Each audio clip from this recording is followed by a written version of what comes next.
Assalamualaikum warahmatullahi wabarakatuh. Berjumpa lagi dengan saya di channel Biologi Everywhere. Nah, kali ini kita akan membahas tentang sistem reproduksi. Sebelumnya, jangan lupa subscribe, klik loncengnya, like, comment, dan share. Ini bertujuan untuk mempertahankan keturunan dari suatu makhluk hidup. Tentunya setiap makhluk hidup tidak ingin spesiesnya itu punah, maka penting akan kita pelajari yang namanya sistem reproduksi. Nah, sistem reproduksi ini yang kita pelajari ada sistem reproduksi pada pria dan sistem reproduksi pada wanita. Nah, yang pertama akan kita bahas sistem reproduksi pada pria ya. Oke, yang pertama adalah alat reproduksi pria atau laki-laki. Lambangnya ini bentuknya seperti ini ya. Oke, nah oke.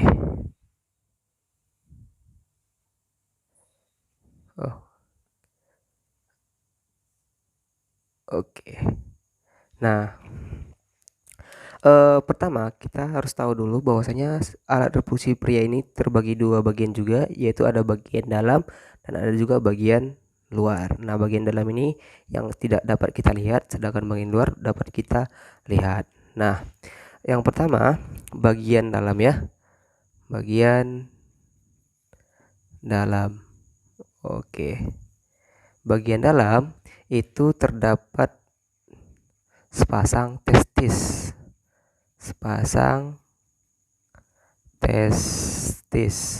Nah, kalau satu dikenal dengan sebutan testes, kalau sepasang berarti testis. Nah, oke, di dalam testis ini terdapat namanya saluran tubulus seminiferus ya. Tubulus seminiferus. Nah, tubulus seminiferus ini merupakan tempat pembentukan sel sperma di dalamnya. Nah, sel sperma itu sebetulnya di dalam testis ini dibentuk tepatnya itu di daerah ini, di daerah tubulus seminiferus ini. Nah, tetapi tidak dalam bentuk sel sperma yang matang ataupun dewasa. Di sini hanya mencapai dalam bentuk spermatid ya. Spermatid artinya sel sperma yang belum siap untuk membuahi atau belum matang sama sekali. Nah, di mana matangnya nanti akan kita pelajari, di mana tempat pematangan sel sperma itu terjadi, gitu ya. Nah, ini bentuknya sebetulnya tubulus seminiferus ini bentuknya itu sangat kecil dan berlekuk-lekuk di dalam testis ini, gitu ya. Nah, di sekitaran tubulus seminiferus ini terdapat yang namanya sel leading ya, sel leading. Nah, sel leading ini berfungsi untuk menghasilkan yang namanya hormon testosteron dan androgen, di mana kedua hormon ini mempertahankan kepriaan dari seorang pria dan juga membantu perkembangan sekunder pada pria. Contohnya seperti pembentukan kumis dan area rambut pada sekitar kemaluan dan lain-lain. Nah, begitu ya. Oke. Ketika sel sperma ini sudah dibentuk di dalam tubulus seminiferus dalam bentuk spermatid yang belum matang, maka saluran ini akan berlanjut ke area epididymis ya, ke area epididymis atau saluran epididymis,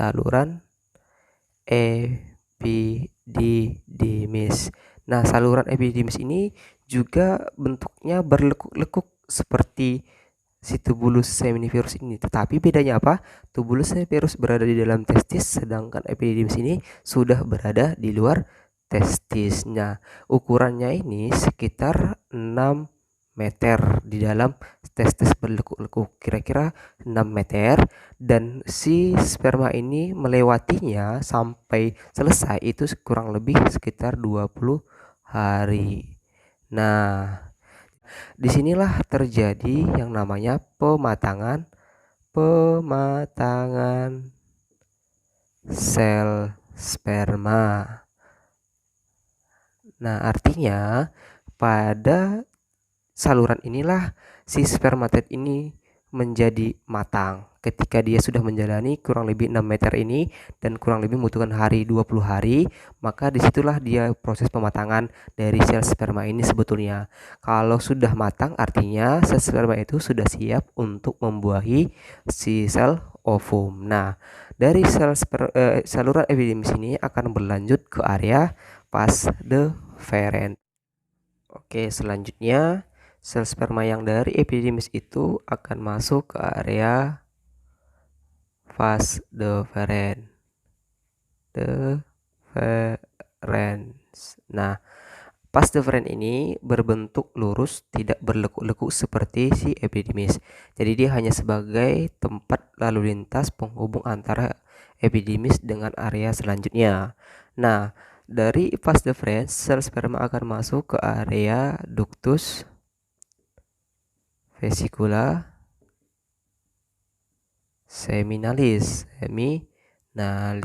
Nah, vas deferens ini akan berjumpa dengan ductus seminalis dan membentuk yang namanya ductus ejakulasi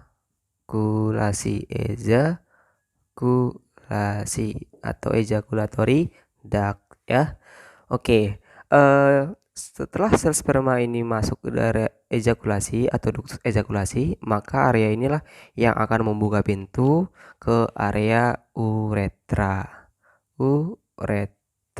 Nah, ketika sel sperma sudah sampai ke uretra, baru dia akan keluar. Nah, uretra ini kan tempat dari dua sistem. Yang pertama ada sistem urinaria, urin atau urinaria ya, dan juga sistem reproduksi, tempat lewatnya sel sperma duksi. Nah, jadi inilah alat-alat kelamin pada pria yang berada di dalam tubuhnya yang tidak nampak dari luar. Tetapi selain itu juga ada kelenjar yang sangat berperan penting dalam sistem reproduksi ini. Nah, yang pertama ada kelenjar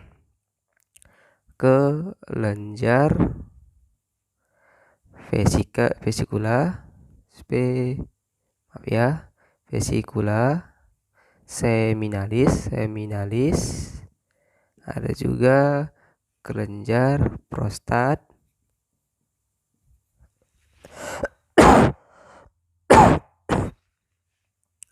Ada juga kelenjar bulbo-uretralis.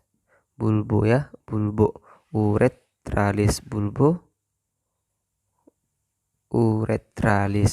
Nah, di mana ketiga kelenjar ini menyumbang yang namanya semen ya. Semen. Nah, semen ini merupakan media ataupun tempat sementara sel sperma.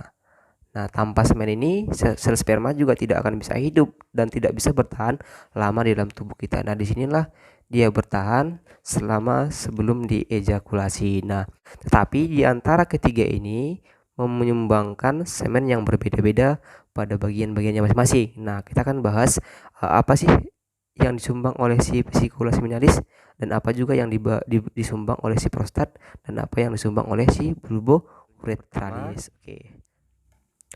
Ada kelenjar vesicula seminalis. Nah, vesicula seminalis ini bersifat alkalis ya. Sifat alkalis atau basa. Nah, dia juga berbentuk encer ya, bentuknya encer, bentuknya kental, bukan encer ya, kental.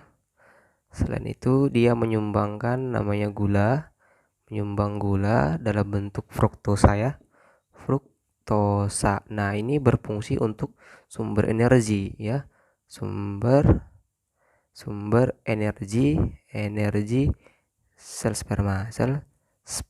Nah, selama sel sperma itu berada di dalam semen itu, maka si kelenjar vesikular yang mensekresikan, yang memberikan yang menyumbangkan fruktosa sebagai sumber energinya di dalam semen tersebut. Nah, selain itu juga dia menghasilkan namanya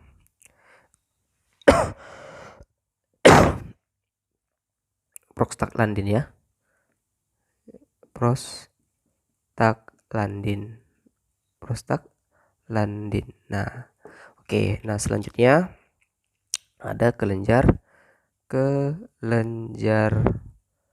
prostat ya, prostat. Nah, dia ini bersifat sedikit asam ya, sifatnya sedikit asam. Oke, bentuknya ini bentuk encer ya, encer.